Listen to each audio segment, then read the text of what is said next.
A lonely CEO went on a blind date for a friend, but fell in love with a poor girl at first. Jackson Pierce had mastered the art of silence. In the 42nd floor corner office of Pierce Global Solutions, silence was power. It hung between steel-framed windows, wrapped around polished mahogany furniture, and obeyed only one man. Jackson Pierce, CEO, billionaire, and the kind of name that made boardrooms straighten their backs. At 35, Jackson had everything the world said a man should want: money that multiplied while he slept, influence that bent laws and markets, and a reputation built on ruthless competence. Yet every morning as the city roared awake below him, he'd felt the same hollow weight press against his chest. Loneliness had a sound. It was the buzz of a phone that never rang for personal reasons. The vibration on his desk shattered the quiet. Jackson frowned at the caller ID flashing across the screen for the 5th time. That morning, Michael. He exhaled sharply and answered. This better be important. Jackie, my man, I need a favor, Michael said, cheerfully unaware or uncaring of the tension in Jackson's voice. Jackson pinched the bridge of his nose. No. Whoa, you didn't even hear it yet. I don't need to, Jackson replied coldly. I'm in the middle of finalizing the Nakamura merger. It's exactly why you need a break. Jackson looked at the stack of reports waiting for his signature. 3 years of negotiations. Sleepless nights. Billions on the line. I don't do breaks. Michael sighed. Just one dinner, please? No. There was a pause. Then Michael lowered his voice. Since Caroline, you've turned into a ghost. Don't say her name. The words cut like glass. Silence stretched between them. Finally, Michael spoke again, softer now. I promised Vanessa I'd bring a friend tonight. Her roommate's coming too. I really like this girl, Jack. Don't do this to me. Jackson closed his eyes. Caroline. The betrayal. The headlines. The lesson that love was weakness. For hours, he told himself. For hours and then back to control. Fine, he said. Send the address. Michael whooped. You're a lifesaver. Wear something normal and smile, please. Jackson hung up without responding. Hours later, his driver pulled up in front of Leonid, one of Manhattan's most exclusive restaurants.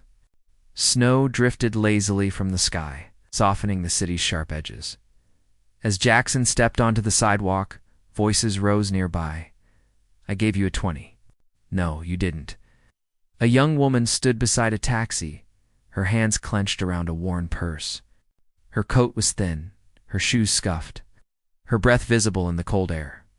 That was my last bill, she said, panic bleeding into her voice. Please, I need the change. The driver scoffed. Lady, I don't have time for this. Something stirred in Jackson. Old memory of being ignored, dismissed, powerless. He stepped forward. Is there a problem? The driver stiffened as Jackson handed him a 50. Keep it. The taxi sped away. You didn't have to do that, the woman said, startled. I know. She studied him, eyes the color of warm amber. There was no calculation in her gaze, only sincerity. I'm Lily, she said. Lily Morgan. Jackson. She smiled, and something inside him cracked. As fate aligned its pieces, Jackson's phone buzzed. Running late. Stall them if you get there first. Jackson looked back at Lily. I believe he said slowly, You're my blind date. Right. Her eyes widened. Snow fell between them like a held breath. Inside Leonid, Lily felt every judgmental glance. The mater d hesitated. The waiter assumed separate checks. Jackson noticed everything. When? Lily admitted she was a kindergarten teacher living paycheck to paycheck. Something shifted in the room. Respect replaced assumption as they talked. Jackson realized something terrifying. For the first time in years, he wanted to be known, not feared. And across from him sat a woman the world overlooked. A woman who didn't know she was about to change his life. She was too poor for his world. Or so everyone thought the morning after the dinner. Lily Morgan woke up convinced the night before had been a beautiful mistake. Her alarm buzzed at 5:30 a.m. in the tiny studio apartment she shared with peeling wallpaper. A leaky sink, and the distant sound of subway trains rattling the walls. The dream dissolved the moment her feet touched the cold floor. Jackson Pierce. Ah! Billionaire CEO didn't just walk into a kindergarten teacher's life, and yet her phone VIBR, ATED.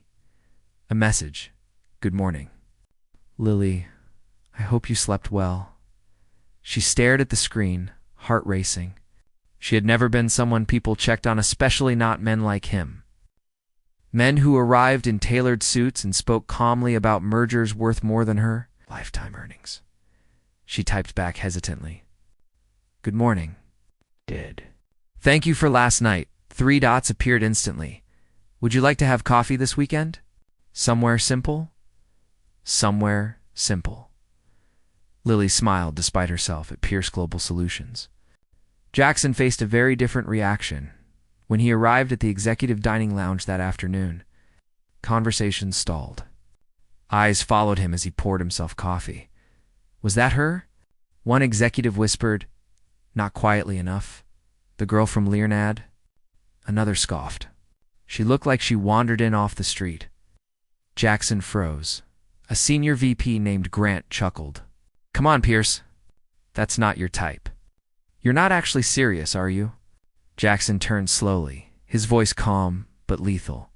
What exactly is my type, Grant? Grant raised his hands defensively. You know? Refined, educated, someone who fits. Fits the word echoed unpleasantly. Jackson remembered Lily's quiet confidence. The way she spoke to children with patience. How she listened without agenda. She fits humanity just fine, Jackson said coldly. That's more than I can say for most people in this room. The table went silent. Saturday came faster than Lily expected. She nearly canceled, standing in front of her cracked mirror. She examined her only decent dress. It was clean, ironed, still obviously inexpensive. She exhaled. You're allowed to exist in the same spaces as wealthy people, she whispered to herself. The cafe Jackson chose was small, warm, and unpretentious. When she walked in, she didn't feel judged. He stood when he saw her. You look beautiful, he said simply. No exaggeration. No performance. They talked for hours about childhood, about fear, about purpose. Lily spoke about her students, about how kindness could change lives even when systems failed. Jackson listened. No one had spoken to him like this in years. When the check arrived, Lily reached for her purse instinctively. Jackson gently stopped her hand. Let me. Her cheeks warmed. I don't want you to think I don't, he said. I respect you. A word again. The real test came days later. Jackson invited Lily to a charity gala. She hesitated. I don't belong at things like that. He met her gaze. You belong wherever integrity belongs. When they arrived, heads turned. Whispers followed. Is she staff? Is that his assistant? One woman laughed openly. He must be going through something. Lily felt herself shrinking, until Jackson took her hand, proudly, publicly. A powerful donor approached. Jackson, a word? Jackson smiled. Anything you say to me, you can say in front of Lily. The donor stiffened, for the first time. Lily realized something. This man didn't see her as a liability. He saw her as a partner that night. News article surfaced. CEO. Pierce linked a mysterious poor woman investors concerned. The comments were cruel. She's using him, gold digger. She'll be gone in a month. Lily read every word. Her chest ached. She typed a message, then deleted it. Finally, she sent. Maybe this was a bad idea, Jackson replied instantly. The only bad idea is letting small minds decide your worth, she cried, because no one had ever defended her like that. And somewhere deep inside, karma had already begun shifting its weight. Asterisk, they tried to break her. But they had no idea who she really was. Storm didn't arrive all at once. It crept in quietly through looks that lingered too long, smiles that didn't reach the eyes, and doors that began closing without explanation. For Lily Morgan, life had always been hard. But this was different. This wasn't poverty. This was punishment. At the kindergarten, Lily sensed it before she heard it. Parents who once smiled politely now avoided her gaze. A few whispered as she passed. One mother openly pulled her child closer when Lily knelt to help tie a shoelace. "Is something wrong?" Lily asked gently. The woman hesitated. "We just saw the news." Lily's heart sank. By lunchtime, the principal called her into the office. "We've received complaints," Mrs. Halvorsen said, folding her hands. "Some parents are uncomfortable." "About what?" Lily asked, though she already knew. "Asterisk about your association with Mr. Pierce?" Lily blinked. "I don't understand." "They're concerned you might be distracted or using the attention for personal gain. Personal gain from loving children, from barely making rent. I would never," Lily whispered. Mrs. Halvorsen sighed. "I believe you. But donors don't." The meeting ended with no accusations, only a warning. Lily walked out shaking. Meanwhile, Jackson was under siege. Board members questioned his judgment. Investors requested emergency meetings. Headlines turned sharper. Billionaire CEO loses focus over poor girlfriend. Grant smirked across the conference table. "Perception matters, Jackson." "So does integrity," Jackson replied coldly. "Then prove it," another executive said. "Distance yourself." Jackson leaned back, eyes hard. "From prejudice." Silence, the Nakamura merger. His life's work suddenly stalled, an unspoken threat. Hung in the air? Choose power or choose her? Lily noticed the tension immediately. "You don't have to keep defending me," she said one evening, voice trembling. "I don't want to be the reason." Jackson stepped closer. "Stop," she looked up, tears threatening. "They're trying to scare you away," he said softly. "And they'll succeed if you believe their version of you." She shook her head. "You don't know what it's like to be disposable." His chest tightened. "I do," he said. "I just hit it better." The breaking point came at the gala.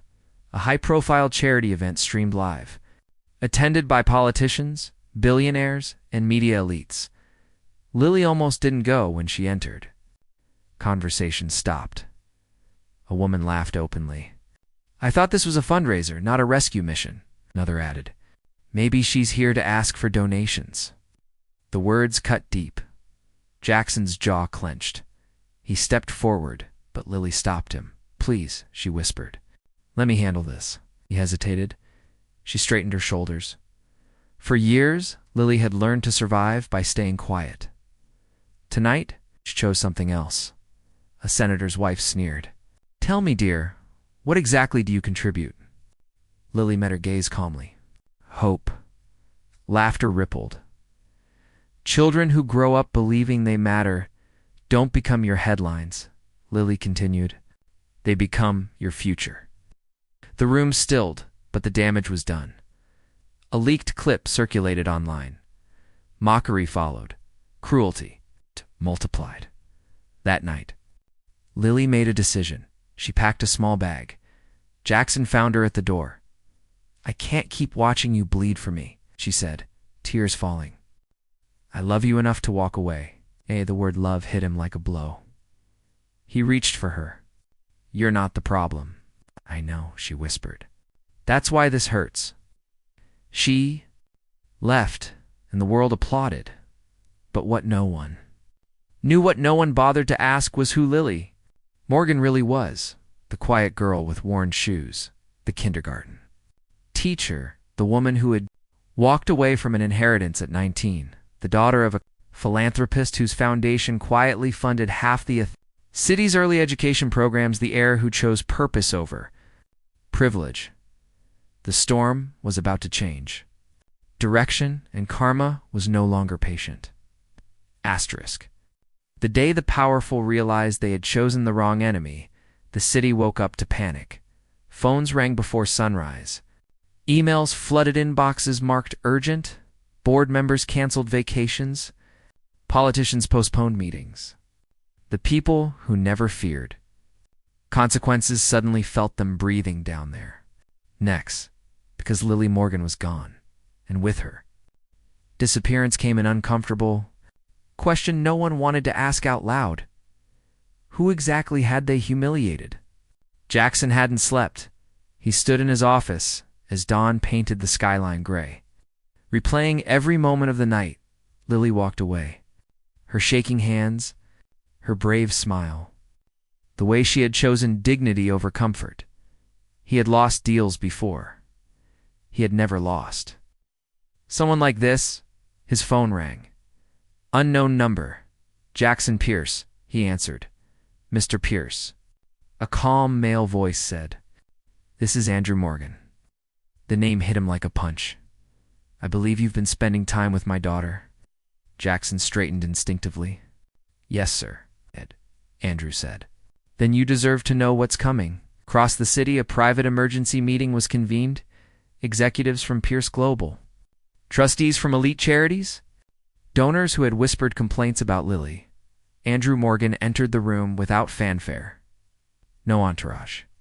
No raised voice, just presence. "Some of you know me," he said evenly. "Most of you benefit from me." A screen lit up behind him. Charts, figures, foundations, grants, endowments. "Half the city's education funding," Andrew continued. "For 20 years.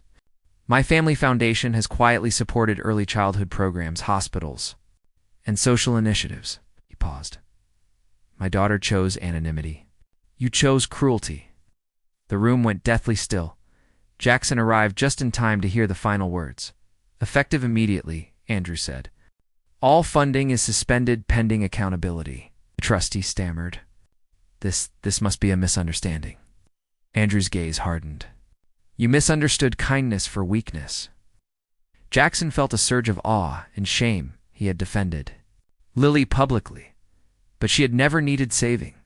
News broke within hours. Major foundation pulls funding. After daughter's public humiliation clips resurfaced. Laughing faces. Cruel comments. Sponsors withdrew. Careers imploded. The senator's wife issued a tearful apology. It was ignored. Grant from the board requested an emergency call. "We need to distance ourselves," he said nervously. "We had no idea," Jackson interrupted. "That's the point. You didn't bother to know," Grant swallowed. "The merger will survive," Jackson said. "You might not." Grant was removed that afternoon. Meanwhile, Lily sat in a quiet coastal town, phone turned off. Waves crashing steadily against the shore. Andrew found her there. "You never wanted this," he said gently. She shook her head. "I just wanted them to stop." "They will," he replied, "but not because of who I am. Because of who you are." She closed her eyes. For the first time, she allowed herself to rest. Jackson flew out the same night. He found Lily watching the ocean. "I'm not here to ask you back," he said quietly. "I'm here to say I'm sorry." She turned, surprised. "I should have protected your peace," he continued. "Instead, I let my world test your worth." She studied him for a long moment. "Do you still see me?" she asked. More clearly than ever, he answered. She nodded slowly. The choice this time was hers. Back in the city, systems trembled, schools demanded reinstatement, charities issued reform plans. People who once laughed now begged for forgiveness. Karma hadn't whispered it, had announced itself, and the final reckoning was still coming. Asterisk. She walked away with nothing and returned with the power to change everything. The city had never been so quiet. After the scandal, after the funding freezes, after the public apologies that rang hollow, something unusual settled over the powerful circles of Manhattan.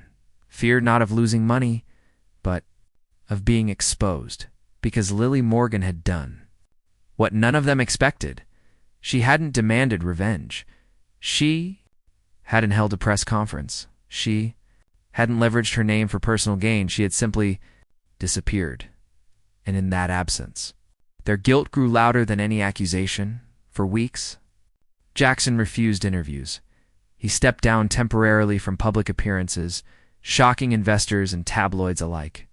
The man once accused of being heartless now spent his days restructuring internal policies, removing executives who had enabled discrimination, and redirecting corporate funds toward ethical initiatives.